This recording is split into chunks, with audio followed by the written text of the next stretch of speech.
Hello everyone, I'm Marty Pospisil for another Fireside Chat, and today we've got Jennifer Correa joining us, who is our in-house home prep coordinator. Welcome, Jennifer. Thanks, Marty. Yeah, thanks for coming in. You're welcome. And today, because you're the home prep coordinator, right, we're going to talk about staging. Awesome. Yeah, so everybody's heard of staging, getting a home ready for sale, getting it prepped for when the public comes and views your home. It's a very, very important part of the sales process. Oh, yeah, for sure. Right? And you've been with us many, many years. Yeah, it's been a while. Doing that particular job. In your opinion, Jennifer, why is staging such an important part of the home selling process? Well, I would say that the staging process, it really helps to highlight the best features in a property. It helps to demonstrate potential in the property, and it really helps buyers to visualize. Again, that's part of potential, but it really helps them to visualize how living there might be. Right. Because everybody lives differently. Yeah, right? for sure, yeah. And it's kind of like, when you see a home that's staged, you want to picture yourself in the home. Yeah, that's right. And it's kind of hard to do that when maybe you're tripping over the dog bed and the Lego set and so forth, because you're being distracted by those things. Is that right? So you're wanting those people to sort of feel that they could live in that home, and it appeals maybe to the greatest number of people, like you're saying. Yeah, for sure. Yeah, well, that's definitely what you want. You want to appeal to the highest number of buyers. Yeah.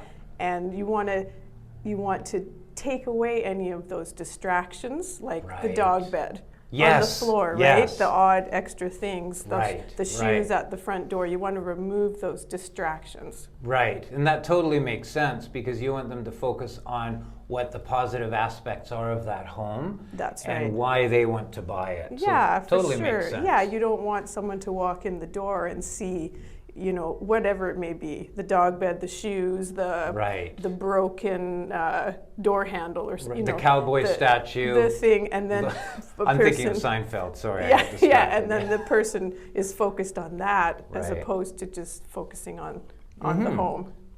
Okay, good. Makes total sense to me why somebody would want to stage a home, and I know from my industry, staging has tremendous value. Right. And because you can take, and we've seen some homes together that really needed our help. That's right. You can take an identical home that's been decluttered, properly prepped, cleaned, and staged, compared to absolutely nothing being done, and those are two completely different homes. That's right. Yeah. Right.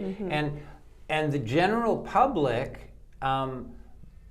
Predominantly, you don't want them to have to work hard to visualize what that space could be. You want them to see it in the best light. Yeah. Is that a fair statement? Yeah, that's right. Yeah, like that's one of the reasons why in a property that is vacant, why we like to put furniture in, is because generally people have a hard time picturing how the space might be used. Yeah. So that's why we would put furniture in. Right. Yeah, so along the same lines. Absolutely. Yeah. And for exactly a good point. And just on the vacant property discussion, there's a really good point you brought up.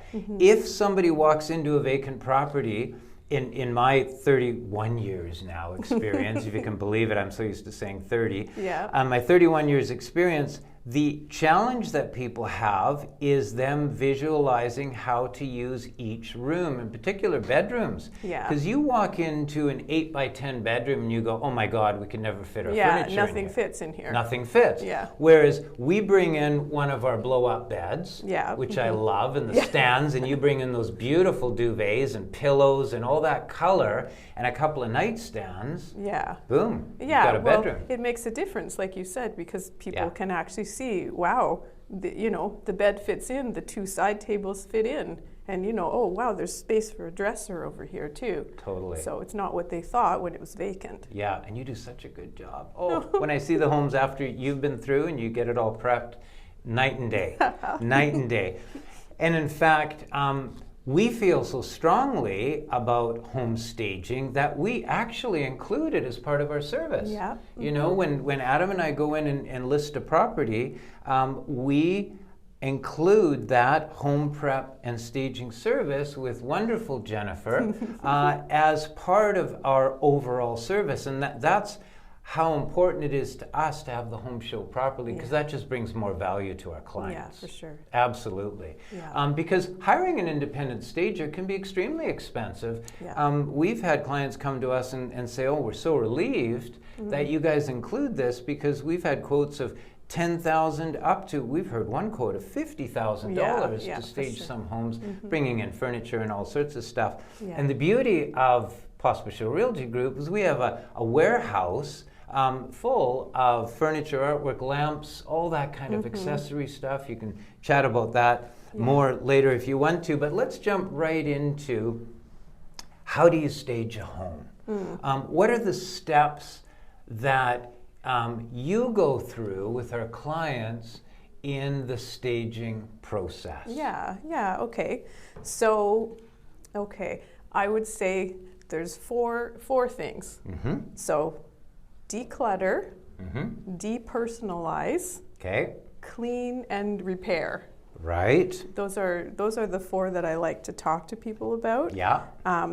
So, decluttering. Well, you start at the front door and you just go through every room in the house and you need to declutter. You've got to, clear the surfaces, counters in the kitchen, the bathrooms, on top of dressers.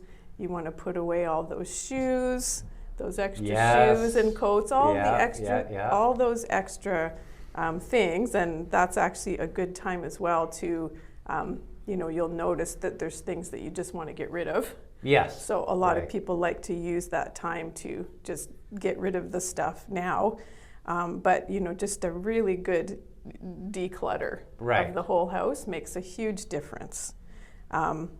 And that you brought up an important point, get rid of the stuff they were planning to get rid of anyways, because if you're moving, right, why would you be moving things that you're not going to want to keep in your new home? Yeah, for sure. Right. Like that's the question right there, right? So either you'll have to do it now or pack it away and rent a storage space. Yes. Or when the day comes that you're actually moving, you have to do it again. You got to pay someone to move it. Yeah, exactly. So a lot of people, they like to take care of that at that point, so they don't have to worry about it later when they do their actual move. Fair enough. Yeah. And we have access to resources to help people get rid of stuff as well, right? Like there are auction houses.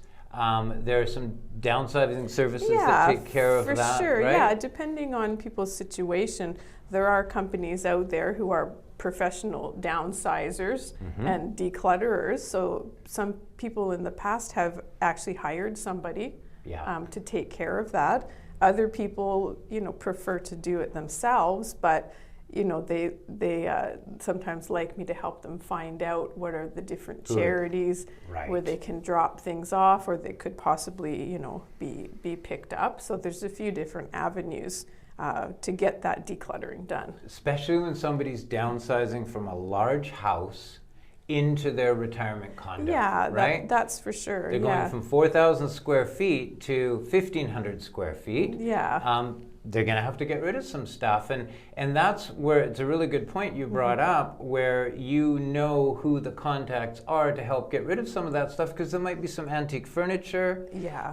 And that's not our expertise, but we know who can deal with that to auction it off, or the old tea set that I know my mom had. I think there's millions of those around. Oh, yeah, for sure. Yeah. Well, then some people are dealing with, living in their property for 50 years. Yes. So there can be a lot of stuff like that they'd like to get rid of. Yeah, and all the kids' stuff in the basement. That's right. Time to call the kids and get that all out of there. And Yeah. you talked about countertops and closets. Now, is it still the case, Jennifer, where people say, well, we use everything in our counter and there's like 18 appliances on it? Yeah. I've always thought, get it down to 1 to 3 good-looking items on the counter. Is that a good rule of thumb? Yeah, that's usually what I like to tell people too. Right. Is when I ask you to declutter the kitchen countertop, I don't necessarily mean everything, but when people have a lot of coffee makers, toasters, sometimes people have a toaster oven, a toaster, there's all kinds of pancake things. waffle machine, everything. So I do ask people to do that as well. For sure. 1 to 3, and then sometimes too people have like a very nice looking coffee machine, that just looks great. So sometimes they say, leave that, sometimes a nice red one. Yeah. Leave that out. I have the Cities, a beautiful espresso machine. Yeah. I have 1 square foot of kitchen counter space that my wife has allocated to me, and that's where my coffee machine is. And it looks good. So good point. Yeah, for sure. Or sometimes people have something else on a kitchen counter, right? That is just nice and colorful or something. So sometimes we'll say, well, you know what, leave that out because it just adds some color to the kitchen. But you really want to try to get it down to, in the 1 to 3 range for the kitchen counter, Because when you're done and I see what the kitchen was like before in most cases, and then after you've prepped it with the client, for me, the biggest impact is it looks newer and it looks bigger. Yeah, for sure. Right? Yeah, like I would say, if all you did in the house was do that decluttering, and the clearing of counters and surfaces, I mean that makes a huge difference. Like like you said, right? It makes it look newer and just creating that extra space from taking those things away, it makes all the difference. Absolutely. And now let's chat a little bit about closets. Yeah. We talked about, right? Yeah. When I open some of the closets, it's like, oh my God, stuff's falling on me. Yeah, It's coming off the top. What's the rule of thumb there? So what I say to people is that, first of all, you want all of your closets and cupboards, all kinds, sliding, kitchen cupboards, bedroom. You always want them to open quietly and easily. Right. So you don't want any obstruction with the sliding doors. Maybe if it needs to be oiled or something, you really want to do that. You don't want anything falling out when someone opens it. So once you get into say a bedroom closet or a front hallway closet, and people ask me, well, how much do I take out? Do you want me to take everything out? So I usually tell people, try to go with making the cupboard 3/4 full. I remember that. Yeah. Yes, so right. that again, it creates a little extra space in there, so it doesn't look so tight. And then also, sometimes people have on the floor of the closets, of course people have shoes, but a lot of other things have snuck into that closet, right? Yes. So I usually tell people to have the floor clear, except for, it's okay to still have some shoes there, but just organized nicely, right? Not piled on top, just a nice 1 or 2 rows of shoes, but all that extra junk that's been thrown in there. Tennis rackets, all the sporting equipment, all of that. Yeah, unless for sure. you can make a nice corner, maybe with a nice basket in there, and put them in. Yeah. But you just don't want all this stuff all jumbled on top of each other. Yeah. And then if you've got the style of closet that also has shelves, and then on top, you really want to tidy that up. And some people like to get, again, maybe some little baskets. Then you can just put them up there. You can still have things inside of those baskets, but it's just so much more appealing to the eye when people open up that closet to see what kind of storage space they have. It's really important, Jennifer, what you're saying, because when I open a closet and it's full, as a consumer, the first thing I think is, this home doesn't have enough storage. Yeah. Yeah. right? So yeah. it sends a wrong signal. So that's really good advice. Yeah, like I think that some people, are really eager to do more. So some people like to take even more out. But I think if you follow that 3/4 full rule, then it really creates a little bit more space. So people don't have that impression, like you just said, right? That, there's no space here. Right. Yeah. Fair enough. Yeah. That's really good. Now, where do they put the stuff that they're decluttering besides the stuff they're not getting rid of? What are the options that people have? Well, sometimes in a property, it might be a matter of like there might be another closet, there might be another space in the house that once the decluttering has happened, a little bit of space somewhere else will open up. Right. That's one thing. Another thing is, it's gone, right? It just get rid of, donate it, give it away. And then there's also a lot of times where people will rent a storage space. Right. Yeah, so rent a storage locker for short term, for the duration of the sale or until they move into the new property. Yeah. So that was sometimes people also have a family member who has a, who has a house that has space. So there's all different things that people do. Right. My brother's garage is empty. I'm going to fill it. That's right. Or even their garage, if they're in a house. Yeah. The way buyers will go through a home is they will, first of all, we'll talk about the outdoor space, but they'll look at the front curb appeal. Yeah. Very, very important. We'll chat about that in a sec. Then they'll go into the main floor of the home. They'll go right to the kitchen. Yeah. They'll go through the kitchen into the living area. They'll go up to the bedrooms if there's a third floor, or they'll see the bedrooms on the main floor. Yeah. They'll go down to the basement. Yeah. Next lower priority. What's that like? And then they'll go to the backyard and garage. Yeah. So in order of priority, you want to declutter those high priority areas, including the bedrooms, all the closets, get all of that into the garage, for sure. right? Yeah. The storage locker, or you said renting some space. Some of our clients get those pods. That's right. Yeah, the pods are great as well. Those are great. The only thing I ask is don't park it in front of your house. Yeah, that's right. Yeah, we want to take a good picture. Yeah, put it in front of the neighbor's house or around the corner. Yeah, for sure. Yeah, I mean, there have been a lot of times where what people did do was, they used a portion of their garage. They just, like you said, got everything out from the house. And so people walk in and they've got this great impression of the property.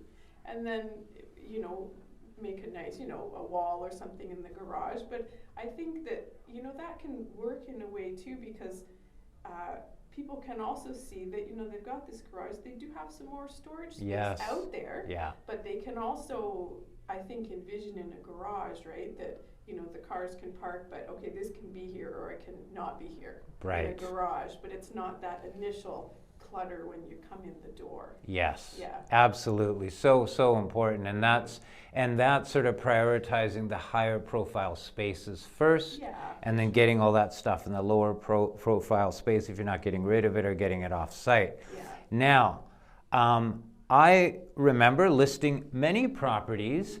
Once you're done with them and Adam and I go in there to shoot our live stream, we're like, is this the same property? Because we come to the front of it and we go, wow, this looks great. That outdoor space, that curb appeal, you do an amazing job in. And it's super important because buyers will formulate the condition of the home inside and in turn the value based on that 10-second impression when they walk up to the front. For sure. The first look, First look. So what are you doing to the front that has such an impact?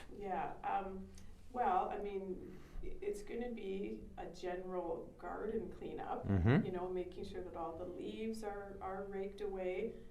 Sometimes gardens in the front yards we'll add some extra soil on top, some of that, black earth, which makes a big difference. And then, some flowers, pop in some color along there. A lot of times people will power wash the walkways to the house.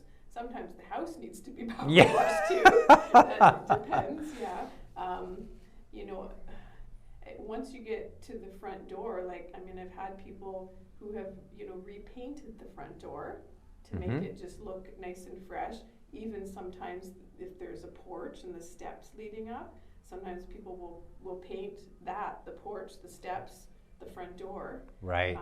And then we're always wanting to add some pots of flowers, if it's the right time of the year, we want to plant some flowers in the garden, so when people first see the house, that's what they see. Yeah. I find that those things really make a difference. Super important. Yeah. Super, and you do a great job in that. And also, we have the resources that you can bring in: the handyman, the painter, the electrician. Yeah. All of these people are at our beck and call to help our clients get their home ready, and you're very good at coordinating all of that with our service providers and the clients. So that's good. A big question we get asked when we're in listing a home, I have to get my home ready and it's going to take a long time. Yeah. And they want it to be absolutely perfect. How long can it take? What's the usual length of time it takes to get a home prepped? Yeah. Well, yeah. Loaded question. It's a good question because, there's a whole spectrum of what properties look like when you first go to see them, right? There are the ones that they really just need to do a little bit, right? They've got a few extra things on their counters, not much, so maybe a couple of hours and they're done. All the way up to the other properties, like when we talked earlier about, possibly the people who've lived in their home for 50 or 60 years. They might be elderly too. They might need some extra help. Yeah. So, that could take a couple weeks. It could. Even, right? Right. And if you're organizing the services like power washing or getting someone in to help, that can take a little bit of time. It can, of course. As well. Yeah. But, I find a lot of times too, when people, if they can even just put aside, a day or a weekend and just really, get into it, get a little prepared before, get some boxes or some Rubbermaid totes, have those things ready so they can, sort. They put the things they're going to keep in here, put the pile of they're going to get rid of over there. I really think that people can get a really good amount done like that. Yeah, and it's so nice when you're there. I know clients, many clients are stressed about this whole process because they don't know where to start. And as soon as Jennifer goes and meets with them, they're all calm and Jennifer was great. We got everything under control. So it helps to have that guidance. Yeah, well, I think that a lot of times when I walk through a property with somebody, a lot of the times the people know what they need to do. Right. But it's a matter of kind of saying it out loud, discussing it a little with somebody maybe outside of the home, and then just getting it started. Sometimes I say to people when they are finding themselves quite overwhelmed by everything, as I say, start with a room. Don't think of the whole house. Start with your bedroom, start with the kitchen, try to break it up into some smaller tasks, and just focus on each one of those. And sometimes people find that helps if they're feeling quite overwhelmed. Right. Yeah. They look at it all in one big amount of work rather than breaking it down. So that's a really good approach, and you're very good at that. Yeah. And just sort of talking about the resources that we offer here at PRG, as I mentioned, and you're fully versed with, we have quite an extensive inventory of items, and including, I don't even know, Jennifer, you've got pile high, it's, like the old Indiana Jones movie where he's going in that warehouse. We've got stuff everywhere. Just give our listeners an idea of sort of what kind of items we actually have in our warehouse that we can help with. Well, we have a lot of accent cushions. Yes, we do. As you know, but they do make a difference in, on couches and bedrooms and things. Yeah. We've got a lot of new towels. Yes. We've got a lot of little plants, greenery. I find that the little plants, they make a big difference. They add a little color. They look great in pictures and video and live stream.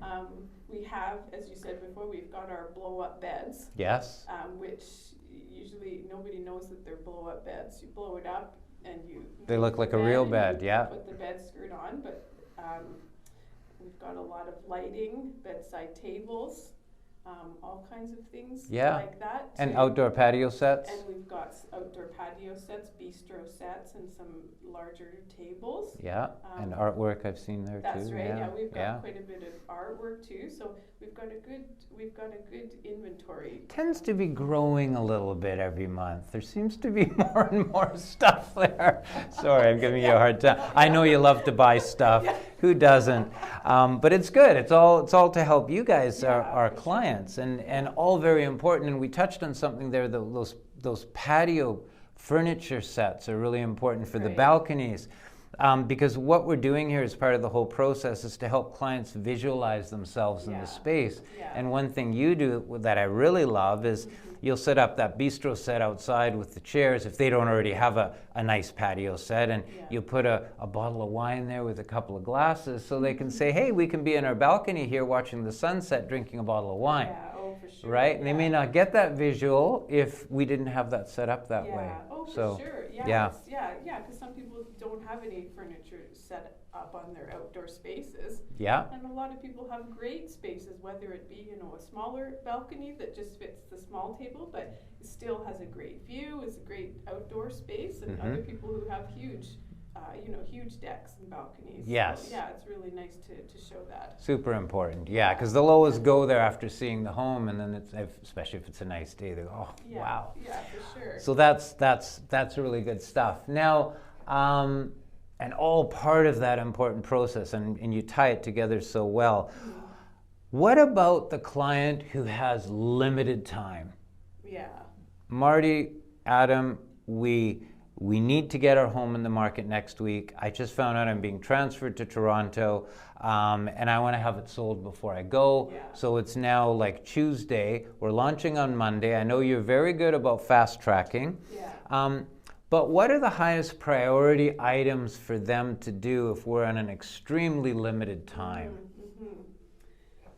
Yeah, well, I suppose I always kind of go back to that decluttering. Yeah. But the extent to which they will do it, it may vary a little bit for someone who is in such a hurry.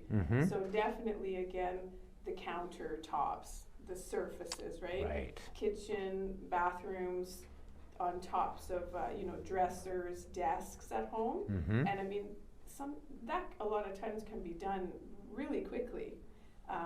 Sometimes those things, right? They just have to get put into closets. Yes. So sometimes the extent of the decluttering inside a closet might change. If someone is in such a hurry. Now, I still say I don't want anything falling out of the closet, but in that case, somebody may just really have to pack everything in there. Makes sense. Because so that people walk in and that's their first impression of everything. Yeah. I'd say in that case too, you want to make sure that, look around your house, make sure that all the light bulbs are working. Good point. So make sure there's no squeaky doors. That, those things are quick, right? You can change light bulbs, you can put some oil, you can do those surfaces quite quickly. And then I'd say also, again, the front door. Yeah. Make sure, put a new front door mat out. Get rid of the old one, sweep, put some flowers at the front door. Yeah, yeah. Those things are all things that can be done, Very quickly. Really quickly, yes, right? And right. It can make a big difference. Absolutely. Those are good points. Very good points. Yeah. Oh, and the other thing is I would say is clean. Clean. If you can't clean yourself, hire someone to come in and do a really good cleaning. It's important. That will make a big difference. Absolutely. As well. Absolutely. Good, very, very good points there. What about families with children and pets? Yeah. Well, usually, we'll start with pets. So we usually ask people to put away all the, the pet beds and bowls and, food and toys and everything. And then again, people usually take the pets out of the home. That's a good idea. Yeah. I mean, it depends. Usually with dogs, people take them out, right? Right. It depends on the cat. A lot of times the cats stay home, but they hide under the bed. They just hide under the bed. Right. But yeah, I'd say we ask people to just put all of those things away. And then sometimes too, when you've got dogs and cats, sometimes there's a little bit extra cleaning with the dogs and cats, you know, down low when they come in, and you can see around the door frames and things. Yeah. That's easy. And then the kids, that's a good question. You know, the kids, it probably depends on whether the buyers have kids, and it just my 2 cents on the kid and the pet question is, number one, dog lovers are going to love to see dog beds and dog toys, that's the thing, but people who are allergic to dogs aren't. And they're going to start sneezing, and they're like, oh, there's a dog bed, and they're going to lose focus on the home. So it's safer to get those out of sight, like you're saying. People with children are going to really enjoy seeing the kids' room with all the toys neatly against or in one shelf, not all over the floor. Yeah, well, I guess that's one thing about the kids, you know, rooms and toys is that it can be really great to show in a home, right? That, you know, wow, these are kids' bedrooms.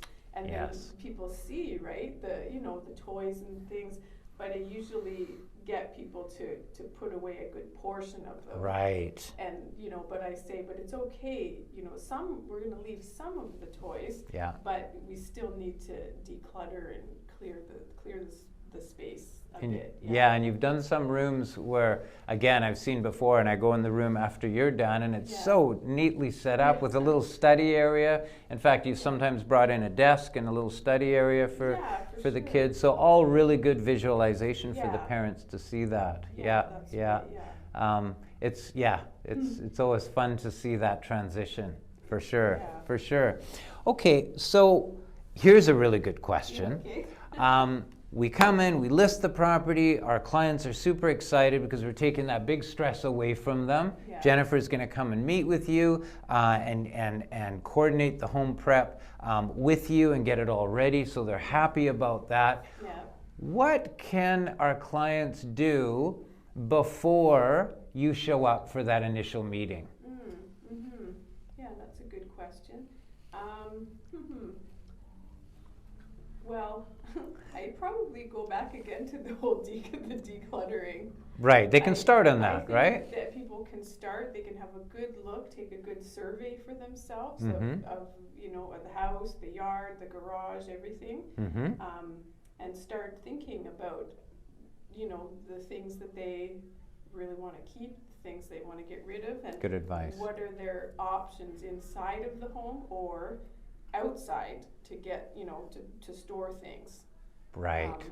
And then, you know, again, the things like the light bulbs and the squeaky doors, I mean, those are all easy. Those people can start that right away. Right away. And then when we're actually getting closer, they will have taken those away, and they can focus on the bigger things. Absolutely, especially if there's something they're wanting to do. It's a little bit time consuming. Get that started before you even come. If it's painting the back deck or getting rid of a piece of big furniture that's in the living room, we might point that out in the listing appointment. That's right, because sometimes something like that too, that could take a little bit more time, right? Like we've had people in the past that, you know, had pianos that they wanted to just get rid of, and, you know, sometimes they actually had a bit of a hard time getting rid of the piano. So there are a few things like that they could require a little bit more time.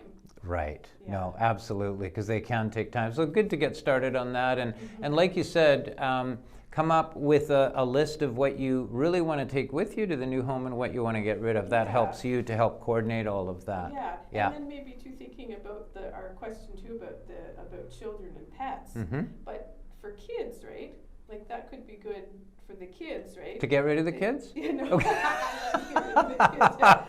for the kids in their rooms, right? Because a lot of times the kids are attached to their things. Right. Maybe it gives them a little bit more time, right, to explain what's happening, and they can start, you know, looking, and they can be part of the process too in helping to declutter their room and make it maybe not so stressful on the kids. Like last minute. I can see that. That's right. What I mean, they're taking part in the whole process rather than someone's coming in and doing it. Right. Sure. Absolutely. Okay, that's good. And then, you know, we talked a little bit about the benefits of staging a home. The rule of thumb that I've used for many, many, many years is for every dollar spent, you're getting 5 times the payback in your sale price. So if you're hiring a stager for $10,000, you're likely to sell your home for $50,000 more. Now, that's if you're hiring a stager. The beauty with us is you're not hiring a stager. We're doing it as part of our service. So it's all included. And that's a bonus. You've seen some percentages floating around out there as well, right? Yeah, I have. No, I mean, they vary. And I've seen, up to 20% more on the sale price. Right. Because people, had staging done. So it definitely is a benefit, right? Right. The exact number, right? We don't. It depends on the house, of course, the home. But it does make a big difference. Yeah, absolutely, absolutely, and it's such an important feature, as I mentioned before. We feel that it's just something we do as part of that process. It's as important as the marketing. Right? I think what those impressions are of the buyers coming through the home. So, if you're selling $1 million home or a $2 million home, it's highly plausible that you could get anywhere from $50,000 to $250,000 more for your home if it's properly staged from nothing being done, depending on the transition between the two and the buyer and the market and so forth. So definitely worthwhile for sure. Yeah. Really good info. What if someone's just not? I think you answered this already. If they just know we want to hit the market tomorrow, and what the highest priority I think you said is the decluttering, getting rid of some items that shouldn't be there if you have the time to do that, or just tidying up as a last resort on a really sharp timeline. Yeah, for sure. I would say in that stick to the basics. Yeah. The declutter, the tidy, the cleaning, the making sure all the lights are working. Like some of those things really make a difference, and you can do them quickly. Yeah. Too. Yeah, absolutely. And again, it's so nice to see once you've been through the home and you get our clients' homes all set up. It's like night and day from the time we list it to when we're hitting the market. You do such a great job. You've got a real knack for the color and what goes together. And again, that's a service that we're doing in-house, thankfully with Jennifer being on our team. And if you have it, this is a really good chat on the staging and home prep. Anything more at all you wanted to add, Jennifer? That's a good. Covered a lot of material. Yeah, we have. I mean, I would just say that I think that people really, stick to those kind of 4 things that we talked about in the beginning, right? The decluttering, the depersonalizing, the cleaning, and the repair. Right? Yes. I call it repair. It doesn't necessarily mean it's a huge thing, right? Changing those light bulbs and oiling things. But that really will make a huge difference. In getting the property ready for sale. And then when I come in too, I may ask you to do a few more things. Right. But that will really make a difference. Yeah, then that time-consuming stuff is started already and done ahead of time. And usually you'll do it on a couple points of visits. You do your initial visit, and then before we're doing the photos and so forth, they'll have done some stuff. Our service providers will have come in, and then you're coming in for that final staging and prep and all of the great things that you do to get it looking perfect. Yeah, for sure. I mean, it's really great when the property gets to the point where all of those things are done. Right? It's almost like a little bit like a blank canvas, right? Yes. And you can go back in and we can add our staging and add pops of color here and there and just kind of spruce it up in that way, and it'll just look really great for pictures and videos. Yeah, and it does. It does. You do a great job. Thank you. Thank you. So I hope that was some good information for all of you out there. As per usual, if you have any specific questions on our Fireside Chat today that we had with Jennifer Correa on our team, feel free to email me and we'd be happy to get back to you. Thanks for joining us again today. Have a great rest of the week and month as we are heading into some beautiful weather here in Vancouver. I'm Marty Pospisil. You take care.